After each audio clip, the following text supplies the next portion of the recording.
Welcome back to Together We Awaken, Finding Light in the Dark, a podcast about navigating humanity's dark night of the soul and spiritual awakening. I am Allison Bruner, a spiritual guide and healing practitioner. Today's episode I bring to you with so much love and compassion. Please hear that first.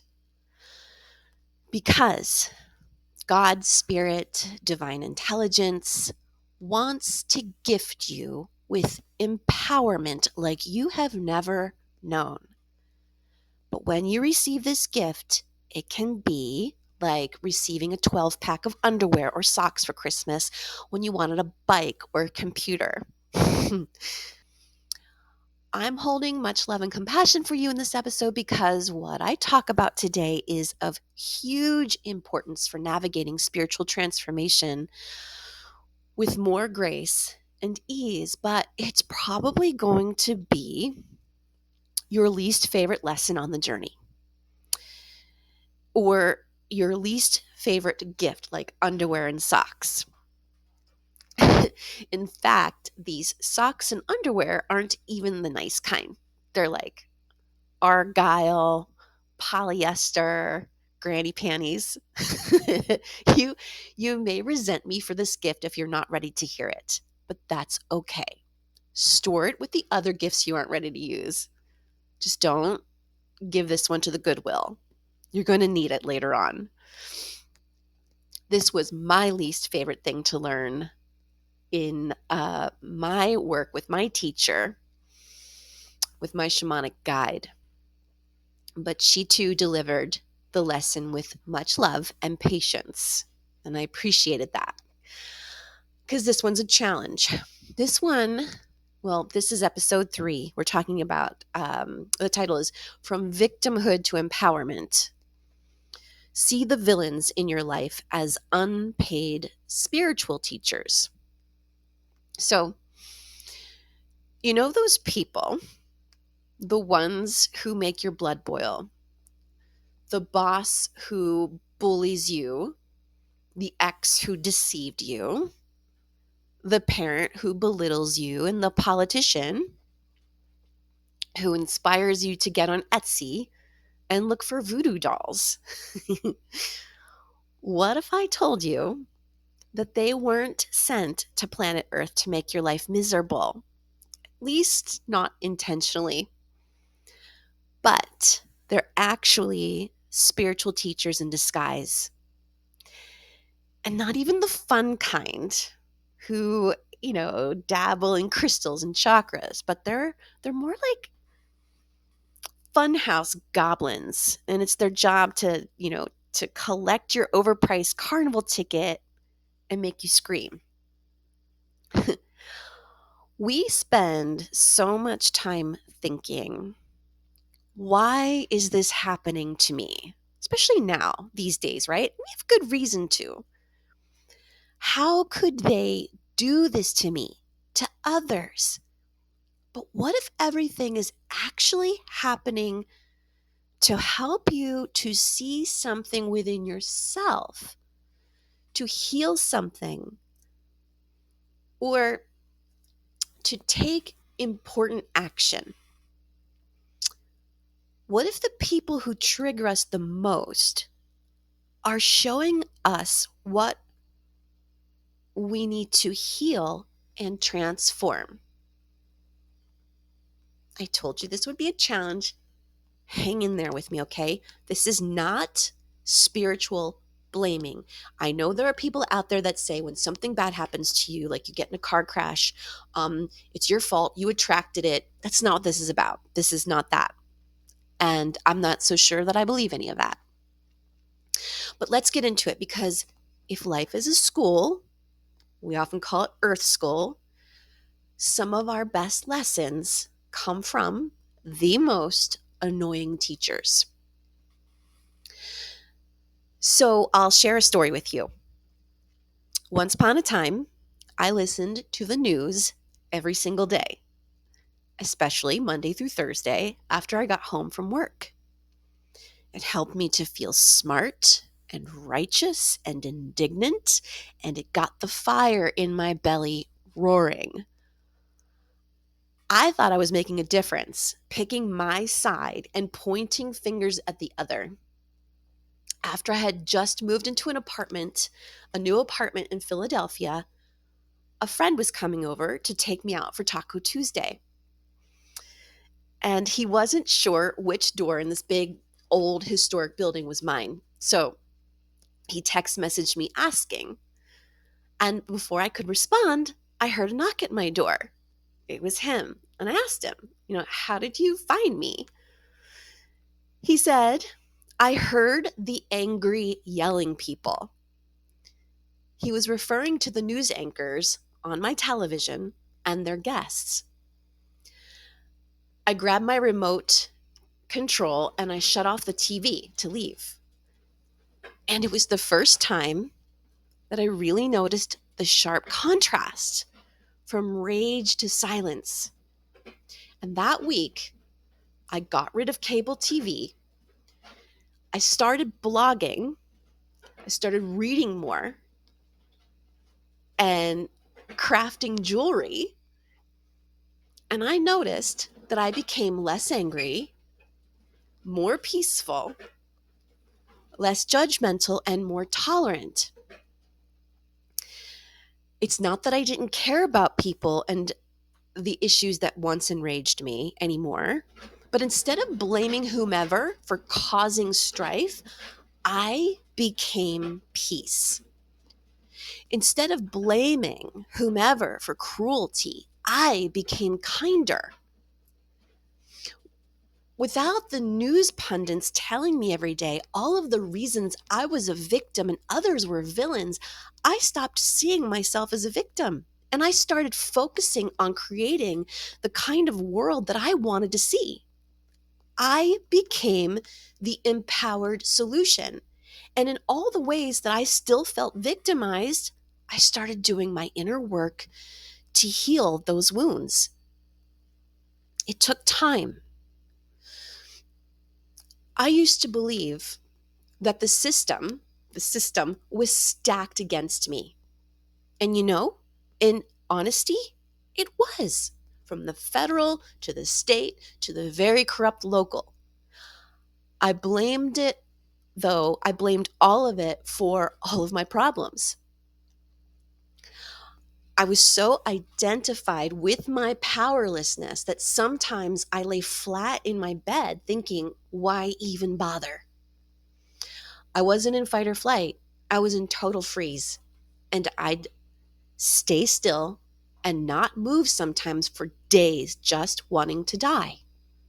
Sounds grim, but it's the truth. And then eventually I'd get really hungry and order chocolate cake from the pizza place down the street, get my sugar high on, and go for a walk.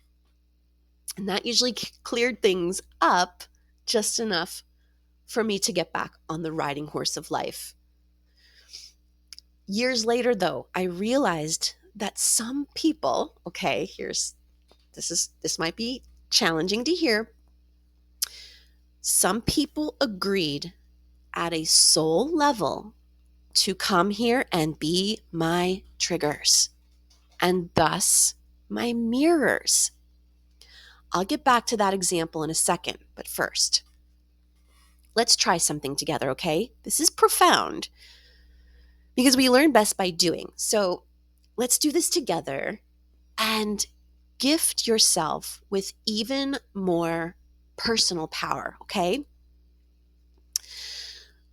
Allow that one person, I'm sure there are many, but one person to come to mind, the one that stands out maybe the most, who activates an insecurity, a buried wound, or some piece of unresolved baggage that you thought you had neatly tucked away. Someone who really triggers you, enrages you, scares you. They hurt you, or they do something that truly victimizes you. So it is normal and human to think, how could they treat me like this? How could they have done this to me? In essence, how could they? And when this happens, it's so important to be present with the pain they've caused, and even before that, to acknowledge your hurt, to understand that you did not deserve to be treated without respect. So, to be clear, you acknowledge that you have been victimized. Then you want to be present with the pain. But here's where the underwear and socks come in. The gift you wished were a bike or a computer, right? The part where you get to make a new choice and to handle victimization in an empowered way. When the thoughts start to come in, this is so unfair. They are so this, and that. They're so awful. They're so whatever it is. How dare they? And all of the blame rises up.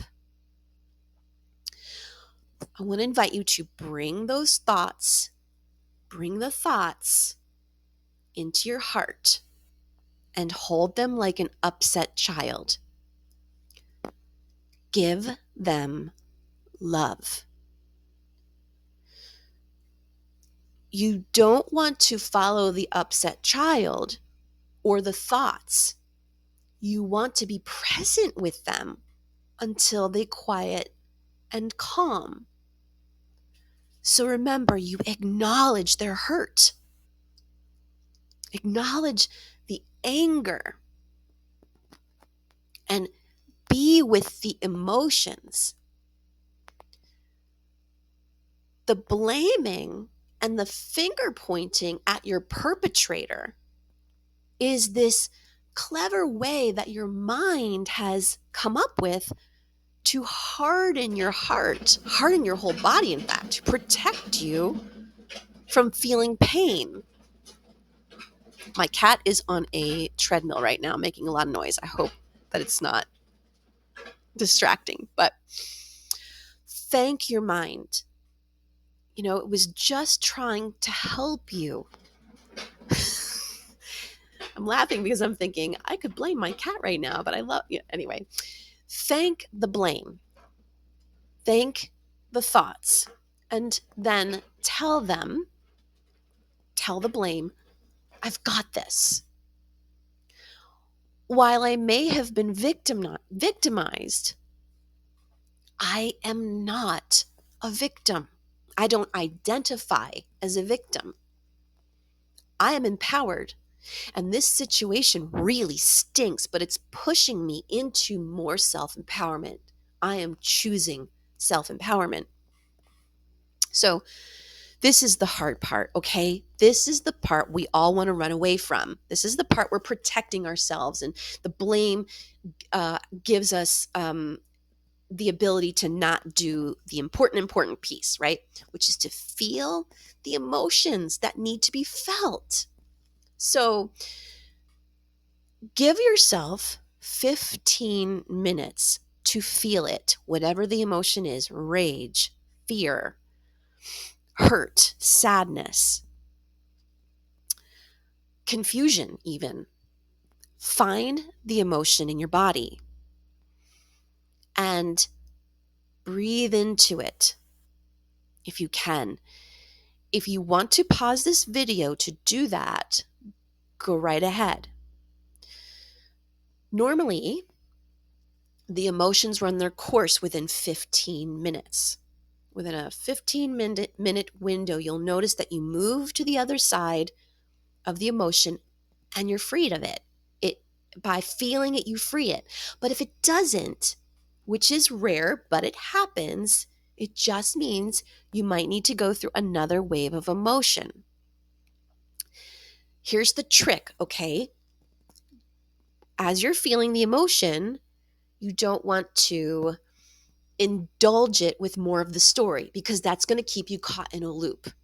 But you also don't want to spiritually bypass the emotion by trying to cheer yourself up and think of something positive.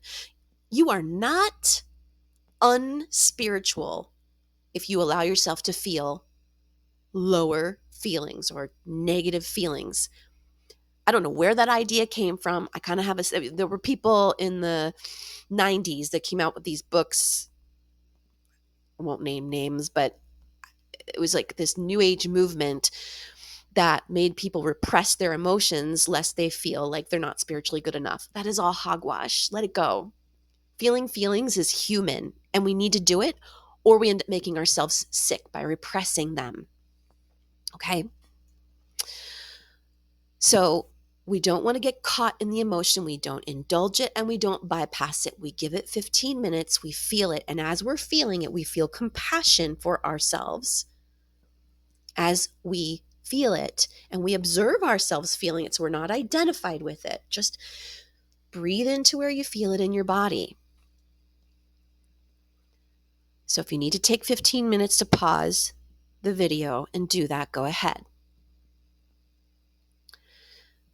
Now I'm going to explain something to you, a simple but hugely important concept that once you get it and live by it, it is really going to allow you to navigate the death, transformation, rebirth cycle without getting caught in it.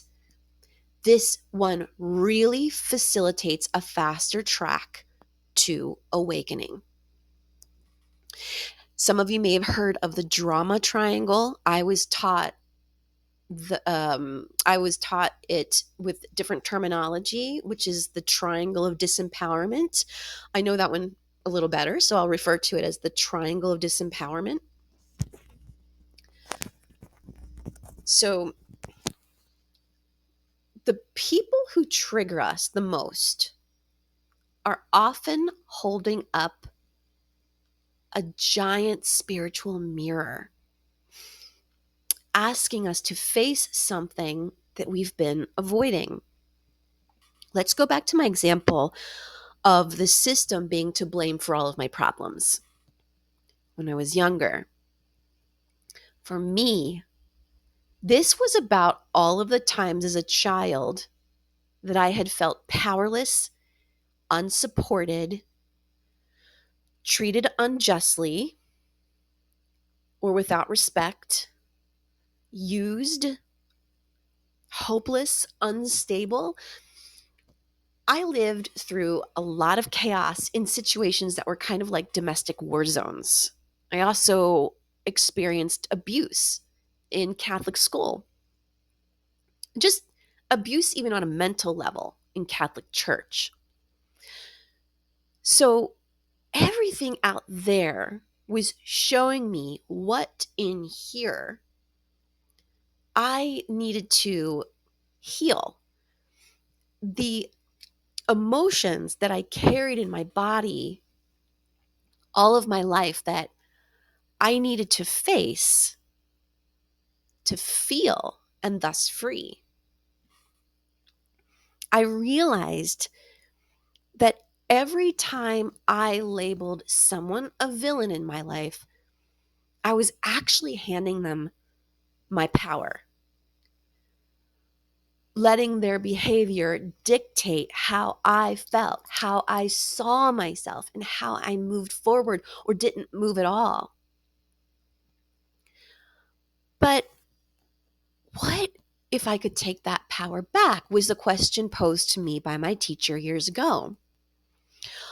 What if instead of calling these people or systems a villain, I could call these systems or people my dark spiritual teachers? This was a term I came up with, my dark spiritual teachers. The teachers that I really couldn't stand, sure, but teachers nonetheless. That is the power. That's the kind of power you're being invited to step into. That is, excuse my language, badass power. And because, actually, before I go here, let's take a deep breath. All together, I'm sensing tension. So, this next part, this is really up for most of us in the human collective right now. Let's talk about the biggest villains of all, the ones on the world stage.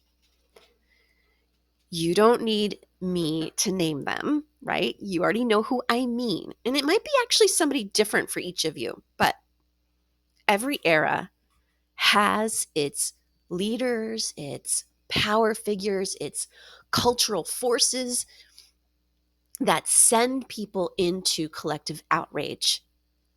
And yet they keep coming. Different faces, same archetypes, because they are mirrors for us collectively. And right now, that is front and center and loud, and we can't ignore it anymore. It's a big deal in our world right now because we're being asked to step into our power more than ever. It's time. It's now or never. Think about it. Why do certain public figures trigger some people deeply while others shrug them off? One group sees a tyrant, another sees a hero. And I actually want to come back to the heroes piece in the next episode because seeing someone as your hero is also problematic and keeps you disempowered. One group is infuriated by the same person while another is inspired. One group feels powerless while the other feels empowered. The villains in leadership are exaggerated versions of the wounds that we're refusing to face in ourselves. Again, take a deep breath. If you're feeling like, whoa, Allison, this is too much for me right now, and also my blood's starting to boil, you might want to pause and let yourself feel the anger. I'm with you, okay? This message is delivered with love and compassion. I understand this might be the hardest, the most challenging lesson on the spiritual path. And if you're not ready for it, it's okay. It's totally okay. Give yourself a break. Do something self-loving, self-nurturing. Come back to this when you're ready. So, the universe or God or whatever you call it assigns us these unpaid spiritual teachers, as I call them, because they reflect back what we need to heal. If someone, for example, if you feel that someone makes you feel invisible, you can ask yourself, when or where or why have I decided to hide? If someone betrays you, you can ask yourself, where have I not fully trusted myself? Where have I stopped discerning? Or where in the past have I been betrayed to such a degree that now this dark spiritual teacher is showing me I have unhealed wounds around that? If someone keeps crossing your boundaries, where have you not set them in the first place? These teachers push us into radical self-awareness, and it can be pretty uncomfortable, especially when we start taking this level of responsibility. Not self-blame, never self-blame. Not self-criticism. Please do not go there. It doesn't serve anyone. It's easier to say, they're awful, they're this, they're that, than it is to say, this is showing me something about myself. But let me tell you too, the thing that it's trying to show you is where you deserve better, where you deserve to heal, because living with the pain, living with the wound is kind of cruel, and you deserve to free yourself from it. Do you see why this is a loving, compassionate message to you? Every trigger is an invitation. Ask yourself, do I keep blaming or do I take my power back? These teachers force us to grow beyond our comfort zone. And the biggest breakthroughs often come from the biggest discomforts. Think of them as like spiritual personal trainers. You can't stand them during the workout, but you love them for what they've helped you become. And if love is a strong word, that's okay. You don't have to love them. They challenge us to rewrite our story. If we stay stuck in resentment, we allow them to be the villain in our story forever. But if we reclaim our power, we shift from being the victim to the hero of our own story.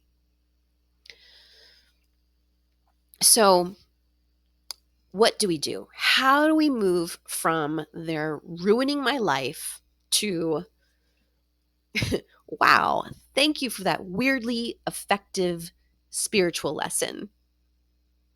And I would say there are 4 steps. When someone upsets you, pause and ask yourself, what are they revealing about me? Shift from, for example, they're making me feel unworthy, to where am I not fully claiming my worth? Um, someone recently, someone I know was recently saying that she was with people that made her feel less than. The people who she felt less than around, I wouldn't even say they were making me feel less than. I would say the experience was evoking this feeling of being less than. They were mirroring an old wound of I'm not enough. Does that make sense? If not, put something in the comments and I'm happy to answer questions.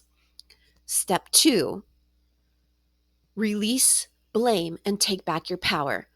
Blaming keeps you stuck.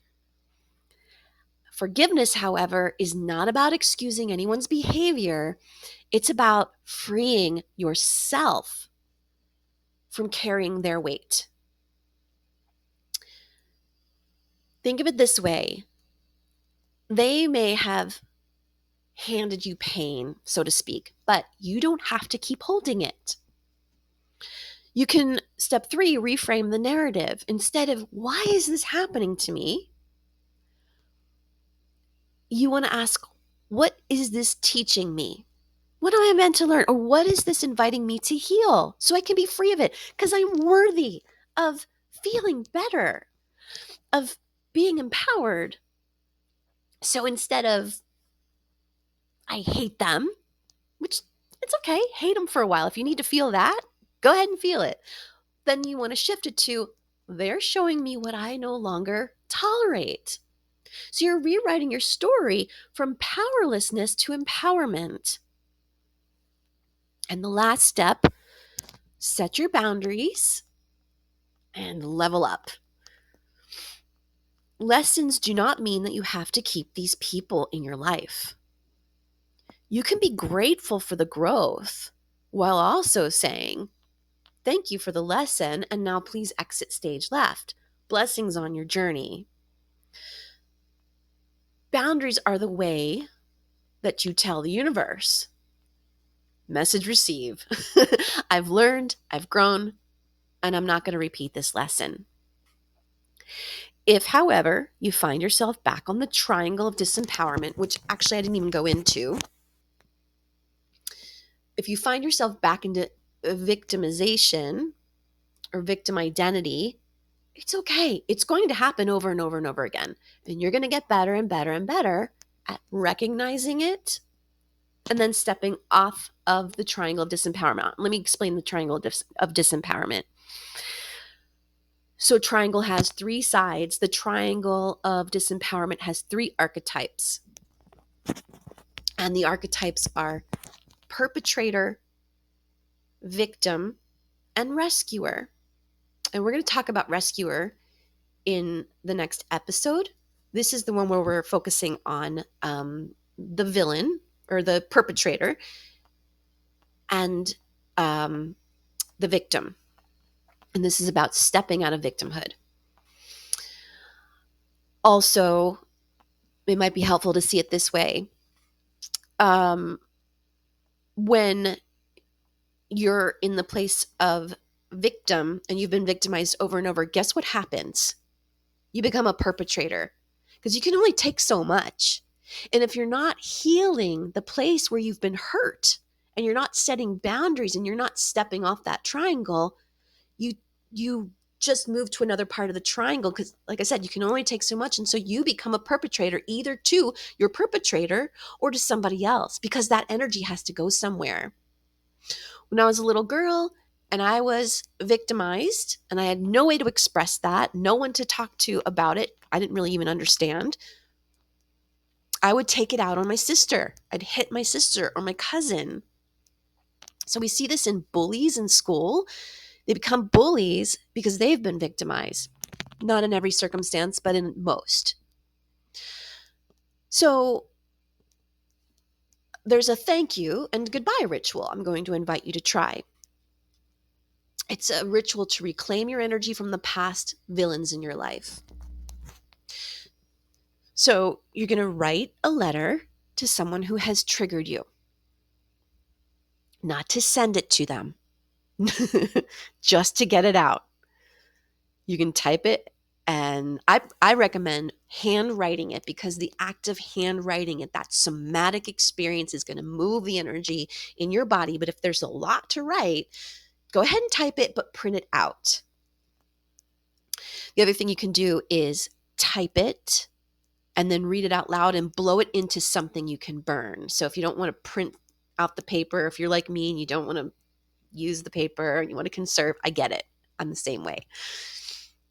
So get it out, read it out, and then ask yourself, after you've felt the emotions of it, what did this experience force me to confront in myself?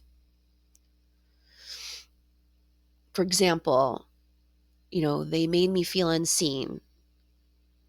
But the truth is, I was hiding. I've been hiding. I've been hiding my whole life because when I was a child, it wasn't safe to be seen. I've learned how to become invisible. And so I'm often overlooked. People ignore me. They act like I'm not even there. It's not your fault. Okay, you're taking responsibility for healing that wound inside of you because you don't deserve to keep carrying it. Is that starting to feel a little better in your body to hear it framed that way? Because it's the truth. So like I said, then you're going to burn or rip up the letter or blow it into something that you burn. You can also bury this instead of burning it. Or you can read it out loud and then blow it to the sun. As you destroy it, say, I now release you, so and so, as my teacher, and I take back my power. And then the fourth step, visualize your energy returning to you. All of the power you gave away, visualize and feel it coming back to you. Most importantly, feel it. If you don't feel it, pretend you feel it. And then you're going to cut energetic cords between you and that person you'd given your power away to, or the person who victimized you. So let me put on my headphones so I can use my hands and show you how to do this. Okay, so wherever you feel the emotion in your body, or if you don't feel it, pretend if I were to feel it, where would I feel it? Imagine there's a cord there, because there is an energetic cord there. It's like really thin. It's like a filament. Grab it with your right hand, and then imagine you have a knife in your left hand, And I'm doing this because I'm thinking of someone that used to shut me down every time I spoke, or cut me off, or belittle me when I expressed an opinion. And it made me afraid to express myself. So grab the cord, take your imaginary scissors or your knife, and cut. Okay, psychic surgery, cut. And then you take the cord and offer it to Mother Earth, just letting it go. And then take your right hand up to the sky. You're learning psychic surgery right now, above your head. So it's about a foot above your head. Capture some light, some energy coming from the center of the cosmos. Grab it with your hand. I don't know if you can see me. I'm kind of cupping my hand up here. And then pull it down. Feel it in your hand. Feel the light and place it where you cut the cord. And just with your hand, imagine you're soothing, closing up the wound, closing up that, you cut something there, so you want to close it with the light, and just hold your hand there with the intention of closing it, healing it, soothing it. And just feel some love in your heart for the place that you're healing, just sending it love. You can command, heal, be healed, I love you. And then feel the shift from being bound to being free. Do this as often as necessary.